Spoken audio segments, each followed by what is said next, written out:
2021, and the world seems to be breaking into pieces. The trade war launched by the US back in 2018 has accelerated. The EU is looking increasingly fragmented. Protectionism is on the rise, and immigration is being curtailed worldwide. But while governments turn inward, technological change keeps on transforming Canadian society. Wearable tech is everywhere, from eyeglasses to mittens to smart silk underwear. And the subdermal chip implants that Canadians are adopting in record numbers are driving smartphone sales into the gutter. Four tech giants, Google, Amazon, Facebook, and Alibaba, known collectively as the tech titans, dominate the economic landscape, and increasingly the political one as well. And a new Canadian political party, the Libertechnians, founded by a billionaire social media entrepreneur, is promising strong borders, data liberation, low taxes, and the elimination of governmental red tape so that this technological innovation can flourish. More than 60% of Canadians are working in the gig economy, or as contractors or consultants, and for a lot of people, the lines between work and leisure are getting very fuzzy.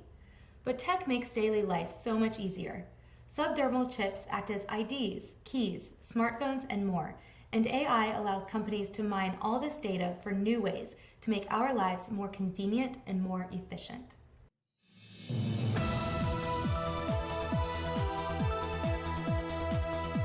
It's 2026 and a lot has changed in the last 5 years. Climate disasters have hit Canada hard. An ice storm hurricane that hit Quebec on Christmas Eve 2021 lasted for nearly a week and wiped out the province's entire power grid. Millions of households were without electricity for months, in part because the power company's disaster response plan was based on faulty usage data. But then, Muskrat Energy stepped into the breach. This group of startup companies working on distributed energy innovations began offering communities the opportunity to purchase DIY systems. A year after the storm, 3/4 of Quebec communities were powered by these private sector energy systems, and Muskrat rose to number 8 on the list of the year's most popular baby names. The verdict was clear. Private tech had succeeded where the public sector had failed, and the Libertechnians rode the wave of public approval to sweeping victory in 2022's snap election. The new leadership rolled out a major wave of deregulation that spurred a Wild West bonanza of startups, often financed by crowdfunding and other non-traditional lenders. Innovations make for even greater consumer convenience at a low cost. New ways of using implantable chips, realistic androids, smart appliances and vehicles, streamlined supply chains, 3D printing, and on-site manufacturing. The government is getting on the bandwagon too. As lower taxes reduce revenues, government is turning to startup services for everything from internal revenue enforcement to wildfire management to dermal implant-based health records.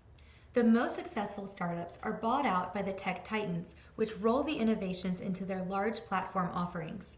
With so many platforms and few common standards, interoperability is an ongoing challenge, but AI is able to smooth over at least some of these difficulties.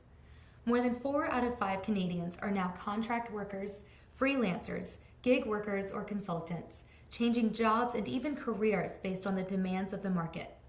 Employer pensions have essentially vanished. It's a great deal for highly skilled workers who are constantly being recruited by startups and the tech titans. People without in-demand skills, though, are finding it hard to keep up, and many are being replaced altogether by AI and robotic technologies. This means it's more important than ever to keep your skills sharp.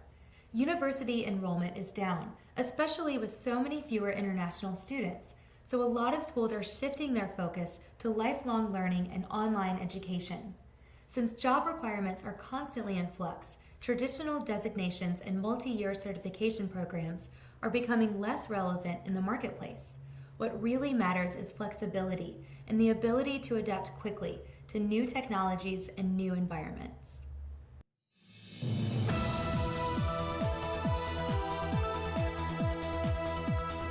Now it's 2030. Access to capital has never been easier, and technological innovation continues at a breakneck pace.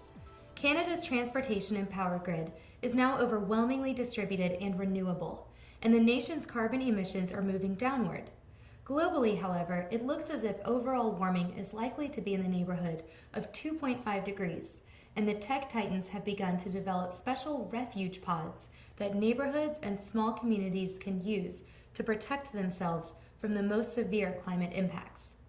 Since the Libertarian government loosened restrictions on tendering in advance of the 2027 election, outsourcing of government services to the private tech industry has accelerated. As the Prime Minister said in a Google News interview, it only makes sense. Private industry is where the data is, and it's more efficient for these companies to take the lead.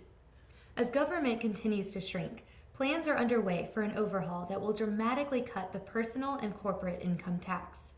Not everyone is happy with the state of things.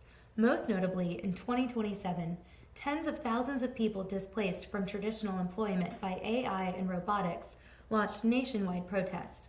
However, AI-enabled data mining was able to anticipate the protests and keep them from getting out of hand. Health Canada has now okayed subdermal implants for infants and newborns, and the 3 major tech platforms are offering these chips to all babies born in Canadian hospitals and birthing centers. These youngest Canadians will be ready from the earliest ages to take part in Canada's boom and bust tech and data economy.